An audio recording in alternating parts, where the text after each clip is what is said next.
November 1896. Sacramento, California. Multiple credible witnesses described a large illuminated object moving slowly through the night sky at an estimated elevation of 1,000 feet. Even the mayor of San Francisco himself commented publicly.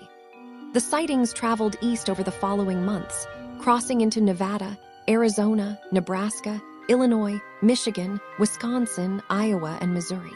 Newspapers across the country were printing stories about these mysterious aircraft. Witnesses were describing elongated craft with glowing lights, moving at incredible speeds. This was a time when there were no aircraft in the sky, so what people were seeing was considered impossible. Some accounts described visible occupants. In a matter of months, there were thousands of reported sightings, potentially involving over 100,000 witnesses across roughly 20 states. Farmers, merchants, clergy, and law enforcement were all reporting the same thing. Witnesses described cigar-shaped vessels drifting silently through the night. Some glowed, some made sounds. Some left witnesses frozen in place, staring up at the darkness, long after the objects had vanished. And in April of 1897, in a small Texas town called Aurora, whatever it was people were seeing in the sky finally came down. Aurora, Texas, sits about 30 miles northwest of Fort Worth. At the time, it was a town fighting for its survival. The railroad had bypassed it entirely. A devastating cotton blight had wiped out the primary source of the town's income. A fire had destroyed several buildings on the west side. The population was thinning. The future looked uncertain. The people who remained were hardworking, grounded, and not given to fantasy. 2 days before the Aurora crash, the Dallas Morning News published an account of a sighting over Denton County. The witnesses were described by the paper as credible persons with a reputation for truthfulness.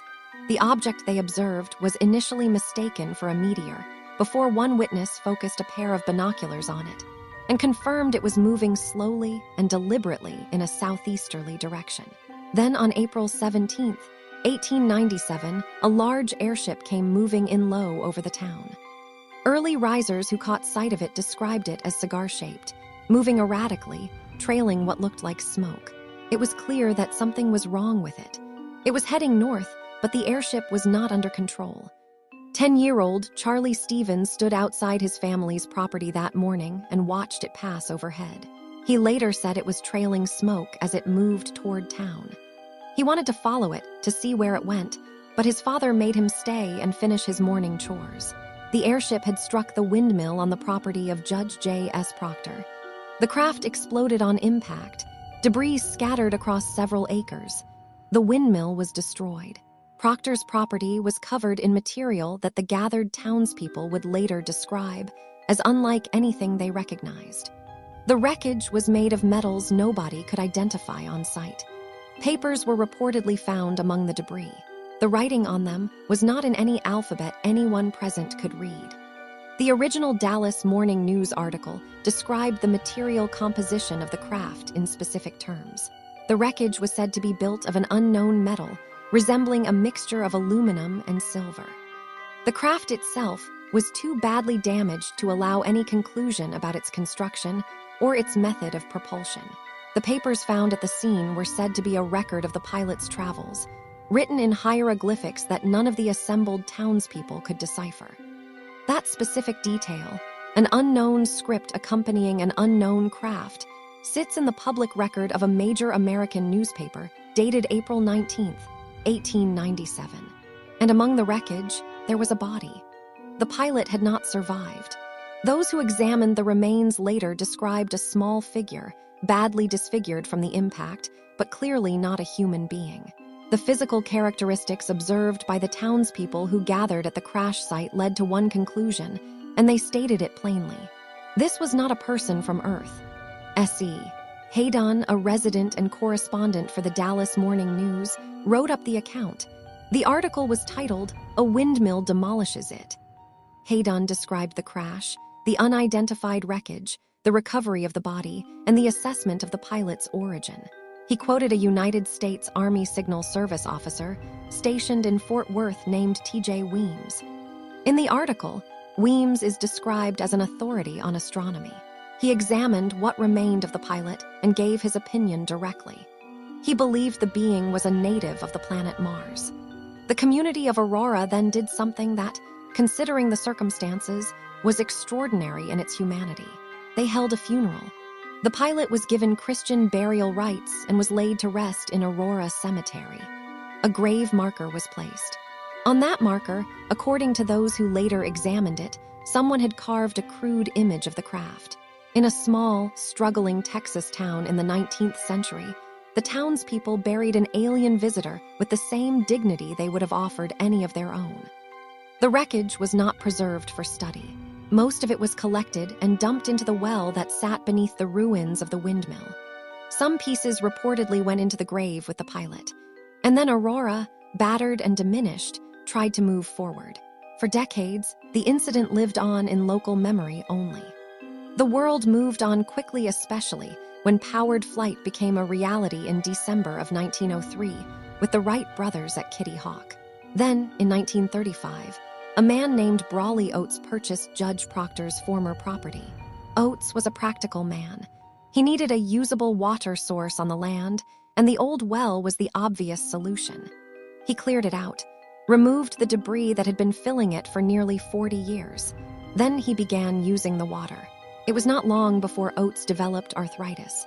Not mild, manageable arthritis. A severe, debilitating case that afflicted him with a brutality that struck those around him as unusual. Oates himself drew a direct connection between the onset of his condition and his use of the well water. He believed the water had been contaminated by whatever material had been dumped into that well in 1897. He stopped using it. He sealed the well with a concrete slab. Then he built a structure on top of it to ensure it would stay that way. According to the writing on the slab itself, it was sealed in 1945.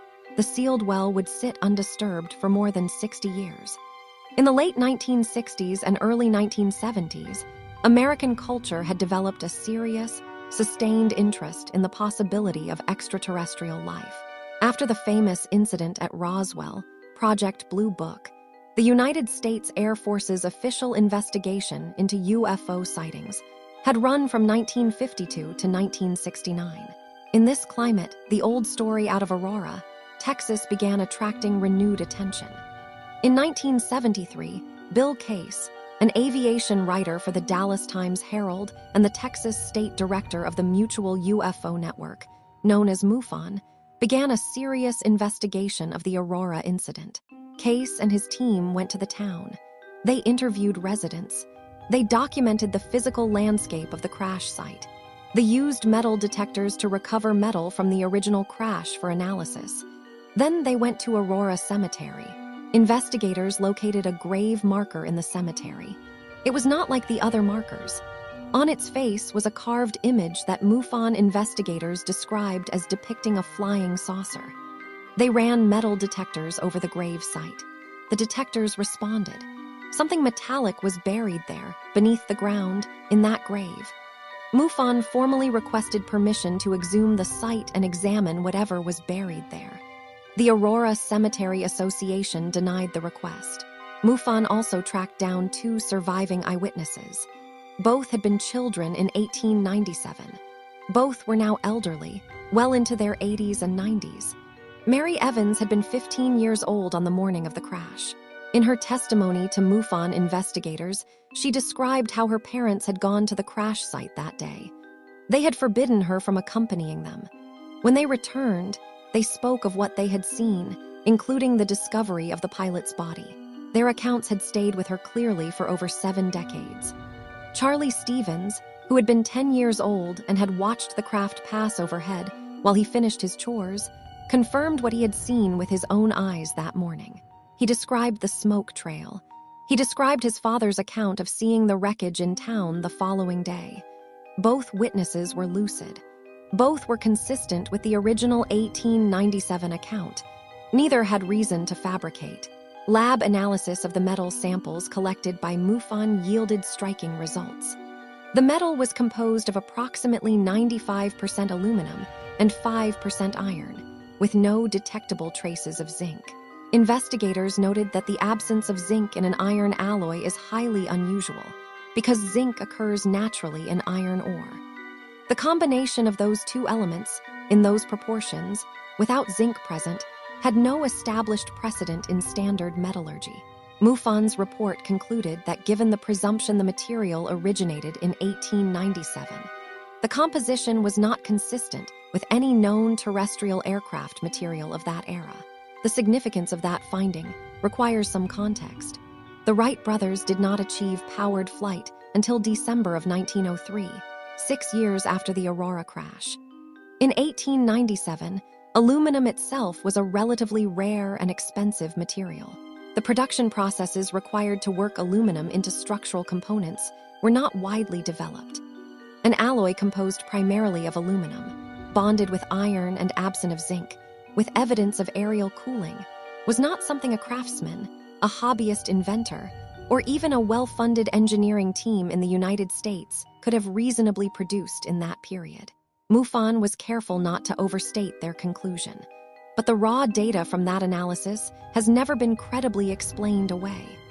Muffon may have been getting too close to something as during their investigation, the grave marker disappeared. It did not fall. It was not lost to weather. It was removed. In its place, investigators discovered a 3-inch pipe had been pushed into the ground at the site. When Muffon returned with their metal detectors, the readings that had previously come from that grave were gone. Whatever had been buried there alongside the pilot, someone had taken it. The grave has been unmarked ever since. The investigation had certainly stirred something. Broader attention was now turning toward Aurora. In 1998, Dallas-based television station KDFW aired a detailed report on the incident. Reporter Richard Ray interviewed multiple locals, including respected researcher and author Jim Marrs, who had investigated the story extensively. Everyone spoken to confirmed the same foundational account. Something had crashed in Aurora in 1897. The wreckage had been real. The body had been real. What that body was remained the core of the mystery.